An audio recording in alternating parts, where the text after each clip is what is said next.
जंगल के आवरण के नीचे शेर छाया में आराम करता है। उसके फर पर धब्बेदार धूप खेल रही है। एक छोटा पीला चूजा चंदवा से गिरता है, जो शेर के पास धीरे से उतरता है। शेरू का चेहरा करुणा से नरम पड़ जाता है, क्योंकि वह फुसफुसाता है, अब तुम मेरे दोस्त हो, डरो मत, मैं तुम्हें चोट नहीं पहुंचाऊंगा। मुर्गी पेड़ से उतरती है, पंख फड़फड़ाते हैं, आंखें जंगल के फर्श पर घबराहट से इधर उधर देखती हैं। मुर्गी शेर से भिड़ती है, महाराज, यह मेरा बच्चा है, कृपया उसे अकेला छोड़ दे। शेरू धीरे से जवाब देता है, अरे बहन, क्या मैं उसे खा रहा हूं? वह अब मेरा दोस्त बन गया है। मैं उसे शेर जितना बहादुर बनाऊंगा। जंगल के किनारे शेरू मुर्गी से शांत अधिकार से बात करता है। मुर्गी मुस्कुराती है, उसके पंख फड़फड़ाते हैं, लेकिन शेर उसे आश्वस्त करता है, वह बने या न बने, वह मेरा दोस्त रहेगा। उसके बाद शेर और चूजा अपने दिन खेलते, चढ़ते और मछली पकड़ते हुए बिताते हैं। जैसे जैसे चूजा जंगल का सबसे निडर बनता जाता है। सुबह की सुनहरी रोशनी में नहाया हुआ शेर जंगल की यात्रा पर निकलता है, जिसके पीछे युवा चीकू खुशी से चिपका हुआ है। घने पत्तों के बीच चीकू की हंसी गूंजती है, क्योंकि शेरू गर्व से अपने हरे भरे घर के अजूबों का प्रदर्शन करता है। शेरू रुक जाता है, उसकी आवाज ज्ञान से गूंजती है, क्योंकि वह उत्सुक चीकू के सामने जंगल के रहस्यों का अनावरण करता है। शेरू चीकू को तालाब की ओर ले जाता है। उसका भाव गंभीर है, क्योंकि वह पानी की ओर इशारा करता है। शेरू ने चेतावनी दी, बहादुरी का मतलब सबसे लड़ना नहीं है। मगरमच्छ खतरनाक है, इसलिए उससे दूर रहो। चीकू डर से तालाब की ओर देखता है। शेरू के जाने से उत्साहित चीकू मगरमच्छ को चिढ़ाने लगता है। उसकी हंसी तालाब में गूंजती है। चीकू की छेच्छा से भक्का मगरमच्छ गुस्से में आगे झपटा। उसकी नगर भागते हुए शख्स पर टिकी थी। चीकू अब डरकर गुस्से में आए सरीसृप से सुरक्षा की तलाश में शेर के पीछे भागता है। घने जंगल के हृदय में शेर की दहाड़ शांति को भंग कर देती है, क्योंकि वह शिकार करता है। उसका प्रभुत्व पेड़ों में गूंजता है। छोटे जानवर अपने बिलों में दुबक जाते हैं।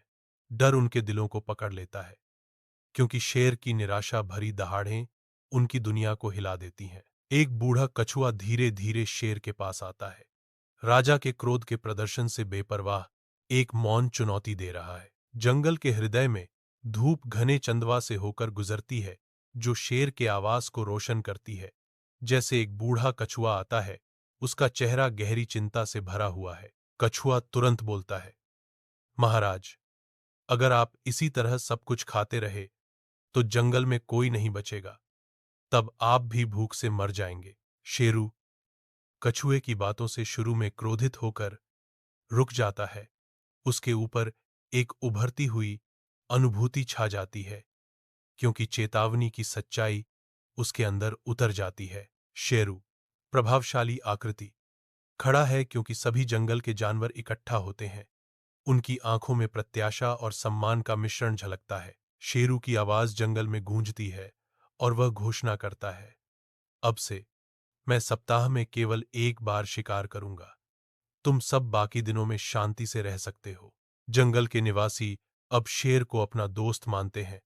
उनका डर सम्मान और स्नेह में बदल गया है, क्योंकि वह धूप की गर्मी में नहाता है।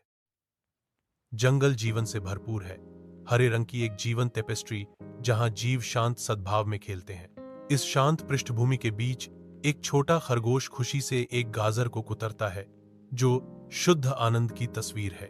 उनकी हर हरकत खुशी बिखेरती है। जंगल के दिल में आनंद का एक छोटा सा प्रतीक। एक शिकारी घने जंगल में प्रवेश करता है। हवा प्रत्याशा से भरी हुई है। धोखाधड़ी तब जड़ जमाती है जब शिकारी झाड़ियों के बीच एक चालाक जाल बिछाता है। एक अभागा खरगोश जाल का शिकार हो जाता है। उसकी चीखें जंगल में गूंजती हैं। एक तोता घने जंगल से तेजी से उड़ता है, जो शेर के पास उतरता है। तोता चिल्लाता है, एक शिकारी आया है और उसने हमारे दोस्त को पकड़ लिया है। शेर दहाड़ता है, उसकी आवाज पेड़ों में गूंजती है। आवाज सुनकर जानवर झाड़ियों से बाहर आते हैं। शेर की शक्तिशाली दहाड़ के जवाब में इकट्ठा होते हैं। जंगल के पत्तों की छांव के नीचे शेरू चिंतित जानवरों को इकट्ठा करता है। उनके चेहरे धब्बेदार धूप से रोशन होते हैं। शेरू की गंभीर चेतावनी गूंजती है, दोस्तों, हम गंभीर खतरे में हैं। एक शिकारी हमारे घर का पीछा कर रहा है, हमें पकड़ने के लिए जाल बिछा रहा है। शेरू एक खतरनाक योजना का अनावरण करता है और जानवर ध्यान से सुनते हैं। उनकी आंखों में डर और संकल्प का मिश्रण झलकता है। घने जंगल में एक शिकारी सावधानी से जाल बिछाता है, शांत वनतल को परेशान करता है। हाथी के अनजाने में एक जाल को कुचलने से जंगल में अराजकता फैल जाती है। बंदर मलबा फेंकते हैं और एक शरारती तोता शिकारी की टोपी चुरा लेता है। शेरू की धरती हिला देने वाली दहाड़ शिकारी को डर से भागने पर मजबूर कर देती है, जबकि एक खरगोश अप्रत्याशित स्वतंत्रता पाता है। जंगल के दिल में जानवर शेर के चारों ओर उत्सव में नाचते हैं। हवा खुशी और राहत से जीवंत है। खरगोश चिल्लाता है, अगर हमारे राजा के रूप में शेरू नहीं होता तो हम सब पकड़े जाते। शेरू विनम्रता से जवाब देता है, मैं अकेले कुछ नहीं कर सकता था, हम सब ने मिलकर जंगल को बचाया। अब शेरू का नाम सिर्फ जंगल तक ही सीमित नहीं रहा। पास के दूसरे जंगलों में भी उसकी बहादुरी और समझदारी की चर्चा होने लगी। एक दिन दूर के जंगल से कुछ बंदर भागते हुए शेरू के पास आए। उन्होंने कहा, महाराज, हमारे जंगल में गंदगी और बीमारी फैल गई है। वहां का राजा सोता रहता है, किसी की मदद नहीं करता। आप ही हमारी मदद कर सकते हैं। शेरू ने सब सुना और बिना देर किए तैयार हो गया। उसने अपने साथ हाथी, भालू और तोते को भी लिया। सब मिलकर दूसरे जंगल पहुंचे। वहां देखा जगह जगह कचरा, तालाब में गंदा पानी और जानवर बीमार पड़े थे। शेरू ने सबको काम में लगा दिया। हाथी ने सूंड से तालाब की सफाई की। बंदरों ने पेहों पर झूला लगाकर सूखी टहनियां हटाई।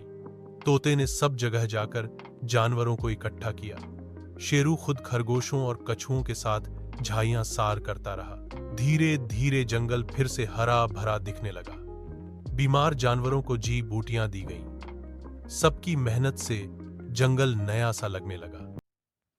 वहां के आलसी शेर ने शेरू से कहा, तुम सच्चे राजा हो, मुझसे तो जंगल संभाला नहीं गया। शेरू ने मुस्कुराकर कहा, राजा बनने के लिए दहाड़ से ज्यादा जरूरी है जिम्मेदारी निभाना और सबका साथ देना। वापस लौटते वक्त सब जानवरों ने शेरू को फूलों का हार पहनाया। शेरू ने हार उतारकर सबके बीच बांट दिया। सीख, असली ताकत साथ रहने में है।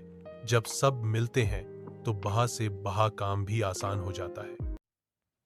अब शेरू जंगल जंगल घूमकर सबकी मदद करता।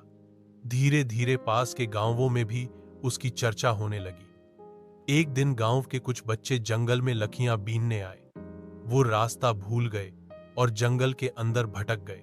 शेरू अपनी गुफा में आराम कर रहा था कि उसे बच्चों की आवाजें सुनाई दी।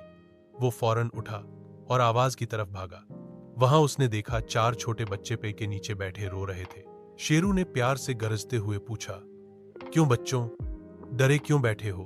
पहले तो बच्चे और डर गए, लेकिन फिर सबसे छोटे बच्चे ने हिम्मत करके कहा, शेरू राजा, हम गांव से आए थे, हमें रास्ता नहीं मिल रहा। शेरू ने अपनी बब्बी पूंछ बच्चों के सामने घुमाई और बोला, डरो मत, जंगल में जो भी खो जाए वो शेरू से बचकर नहीं जा सकता। मैं तुम्हें सही सलामत छोड़ आऊंगा। शेरू ने बच्चों को अपनी पीठ पर बैठाया। तोता भी रास्ता दिखाने उबान चला। जंगल के सब जानवर झाइयों से निकलकर शेरू को सलाम करने लगे। बच्चों को अब शेरू से डर नहीं, प्यार हो गया था। गांव के बाहर पहुंचते ही बच्चों के माता पिता दौड़ते हुए आए। उन्होंने शेरू को दूर से देखा और डर के मारे पीछे हट गए। पर बच्चों ने हंसते हुए कहा, डरिए मत, ये हमारा दोस्त है शेरू राजा। गांव वालों ने शेरू को सलाम किया और जंगल के लिए खाना पानी भिजवाने का वादा किया। अब शेरू जंगल का ही नहीं, गांव का भी रक्षक बन गया था। सीख, असली बहादुरी ताकत में नहीं, दूसरों की मदद में होती है।